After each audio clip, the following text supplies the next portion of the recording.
In a small town, nestled between rolling hills and lush green fields, there lived a young man named Jack. Jack was known for his laziness.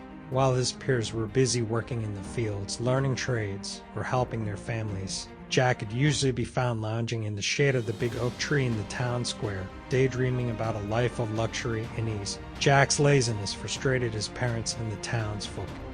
They often tried to encourage him to find a job or learn a skill, but Jack always had an excuse. "Why work so hard?" he would say, "when I can enjoy the simple pleasures of life right here."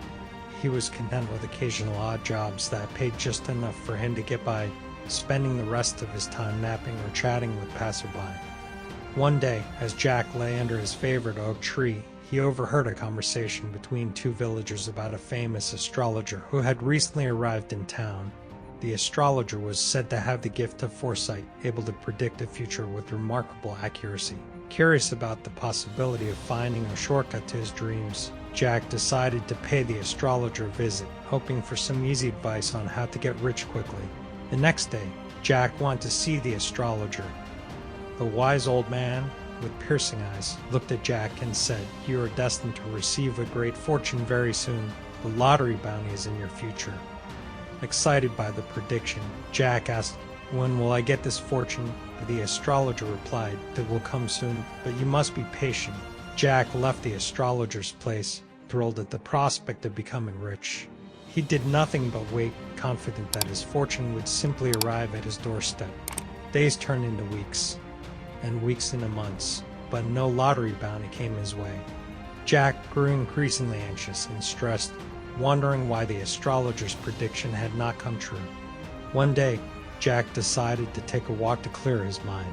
Distracted by his thoughts, he climbed a nearby mountain. As he walked back and forth, he slipped and fell from the mountain top.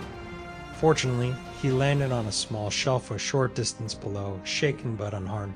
Frustrated and confused, Jack looked up to the sky and cried out, "God, why didn't I get the lottery prize that the astrologer promised me? This surprise."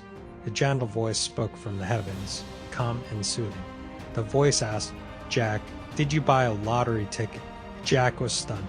He had been so focused on waiting for his fortune that he had missed an important step. He realized in that moment that he hadn't even bought a lottery ticket. The voice continued, "Fortune favors those who take action. The astrologer's prediction was true, but you must play your part. Wealth and success come to those who make an effort, not those who merely wait for miracles." Jack sat in silence, the weight of the divine message sinking in. The calm and soothing voice of God had gently pointed out his mistake. He understood that he had been waiting for a miracle without taking any action. The realization was a wake-up call. Determined to change his ways, Jack climbed back down the mountain and returned to town. He decided to start working hard. He took up a job at the local bakery, where he learned the trade and earned his keep. He saved diligently, and whenever he could, he bought a lottery ticket, not out of desperation, but as a small act of hope and belief in himself. Months later, while baking bread early one morning, Jack heard the announcement on the radio. He had won the lottery, but this time he knew it was not just luck.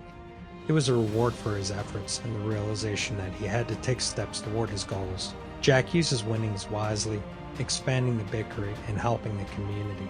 He had found his fortune, not just in money, but in the lessons learned and the respect earned.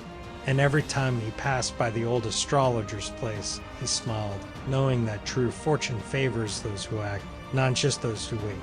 Just like Jack, many of us wait for things to happen without taking any action. For example, if someone wants to get fit, they might keep talking about starting a workout routine or joining a gym but never actually do it.